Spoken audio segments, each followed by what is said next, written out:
Hi, this is Russell Stannard from teachertrainingvideos.com. What I want to do today is look at how we can quickly check understanding when we're doing a live lesson. One of the problems with always using the chat window is that the students who write the answers first, the rest of the group already know the answers. So what we really need is tools that we can share online, get the students to write their answers. They can't see each other's answers, and then we can click on a button and see all the answers very quickly and share them with the students. So we can make sure that the answers aren't released to the rest of the group until we've clicked on a certain button. And there are various tools that we can use for this. So these are simple tools that we can use just to check understanding, great for quick feedback, quick assessment, particularly when you're doing an online lesson. And what we'll also do is we'll look at tools that we can use for writing, but we'll also use some tools that we can actually get the students to record an answer and then have a look at those answers afterwards. So informal, quick checking during a live session. Let's get into it. So let's imagine that we're doing a class and suddenly we want to break that class up and get the students just to check understanding. And we already know that we can use the chat window, but the problem, as I said, is that the students write something and the first person that writes kind of answers the question and then everyone else knows what the answer is. Can't we get the students to quickly collaborate on a tool where we can't see the answers until you and I have decided, right, click on the button and everybody can see what everyone else wrote. That way you make sure that everyone contributes. So let's have a look at a technology that we could use. Now this is a technology called Padlet. It's free. You don't have to pay for it, but you can only have up to 3 Padlets working at any time. However, what you can simply do is delete the Padlets, and if you want to keep a Padlet, well then you can simply save it as an image. Now let me show you a Padlet so you can clearly see what they can do. In this activity I asked the students to quickly come online and to write some questions. If they were going to interview Steve McCurry, what questions would they ask them? So I was just quickly wanting to understand, did they understand that we were thinking about an interview with a famous photographer? I just wanted to make sure that they got the context. Now I had to end the activity a bit quickly, so we haven't got everyone's answers completely written out on the screen, but you get the idea that I can quickly collect together lots and lots of ideas. So great for brainstorming, great for collaboration, great for quickly checking understanding. How do you create a Padlet, and how do you make sure that the students can't see what the other students have written until the teacher has decided it's time? So all I need to do is click on this button here, make a Padlet, and one that I'm going to choose for this first activity, and there are lots of different Padlets and they all do different sorts of things, like you've got a timeline. This is a great one if you want students to click on a map and add information, really useful. This is great for back channeling, but we're going to use this one here which is called a wall. We're going to click here and there's 2 really important buttons that we need to press. First we need to give it a title, so let's just say, for example, what did you understand about the video? Write 2 sentences. So let's imagine that we've played a video to the students and we just want to check their basic understanding. Did they follow the video? I might ask them more specific questions, but just for this example I'm just going to keep it very simple. Then I come down here. Really important button to click on is this one, require approval. Now why is that? Because what happens when the students write their answers, they don't appear. The only answers that will appear on the screen is their answer. For each student it will obviously be their answer. You can control when everyone can see the answers. Now once you've done that, just simply click on next and click on start posting. Now you need to share that link with your students. So all we need to do now is share that link, and all we need to do is just paste, enter, and the students will click on the link and that will open up that web page. So now the students are ready to write on the screen.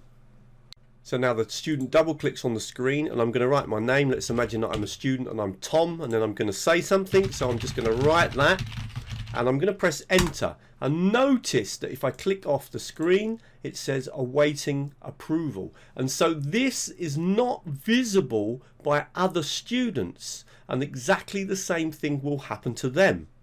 Now I've just logged in as another student. This is Fred, so Fred's now going to write something. Fred's going to write something on the screen, and notice that Fred can't see what Tom has written and Tom also cannot see what Fred has written.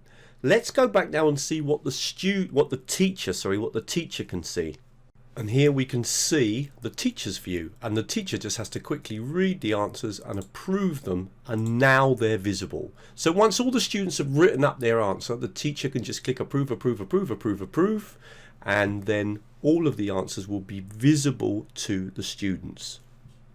And now Fred and Tom can see all of the posts on the screen. I'm logged in as Fred at the moment, so Fred can see his posts and can also see Tom's post because the teacher has approved them.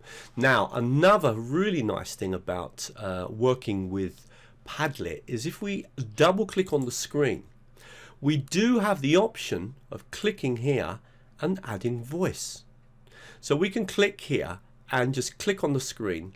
It's going to ask us to connect our microphone. I'm going to change that to a different mic because I'm obviously using one microphone to record the session with me. I'm going to click on allow, and now as soon as I click on this button here, it's going to record what I say. So let's just test that out. Testing, testing, testing, 1, 2, 3, testing, testing, testing, 1, 2, 3, testing, testing. There we are. Let's see if that worked. So we can do in a minute is we can just play that. In fact, I think we've got to click twice to, well, that one's to resume the meeting. If we want to play it back, we click here, and let's just listen and see if that worked. Testing, testing, testing, 1, 2, 3, testing, testing, testing, 1, 2, 3, testing, testing. So now I'm going to write my name here. Right, and I'm just going to say Fred recording. Remember, I'm logged in as Fred here. I'm going to save that. Now, of course, that is going to be waiting for approval as well, because this is something new and the teacher will have to approve it. There it is. It's on the screen. The audio recording's done. Let's jump back now and see what the student sees. Sorry, what the teacher sees. Sorry. So we're back in the teacher view. I can see now that I've got something else to approve. I can listen to it. Testing, testing, testing, 1, 2, 3, testing, testing, testing, 1, 2, 3, testing, testing. And I'm happy with it, so I'm going to approve. So not only could we get our students to collaborate in written form, and again making sure that they don't hear or don't copy each other's work, but we could also do exactly the same thing with a recording. One important thing to remember about Padlet is that you are limited to only having 3 Padlets at any one time, but there's no problem there, because if you want to delete one of your Padlets so you can make a new one, all you need to do is click over here. So let's take this example here that I need to delete this one with the questions for Steve McCurry. So what I'm going to do is I click on the Padlet. It's going to open up the Padlet. Then over here, all I need to do is come over and click and choose export. Now you've got a couple of options. If you want it to look really similar to this, then the best one to use is to click on save as image. I'm going to click on that. It's going to take about 10 seconds, 15 seconds to do that. And there it is. I've now got the image, and once I've got the image, then obviously I can go back and delete the original. So that way, all you need to do is just make sure you grab an image, and of course you will need to save it somewhere. So click on save image as, and for example I'm going to save this. It's a PNG image. I'm going to save it onto my desktop. I'm going to call it McCurry, and now I don't have to worry about deleting the original, so I can come back to here and click on this one now and happily delete it because I've actually made a copy. So don't worry about deleting Padlets. It's also worth looking at upgrading, because Padlet is such a great technology. You might be interested in looking at the possibilities of using this as a technology with your students, and it really has got a lot of different uses. Okay, so Padlet's a great tool, and hopefully I've answered a few questions that people continually ask me about Padlet.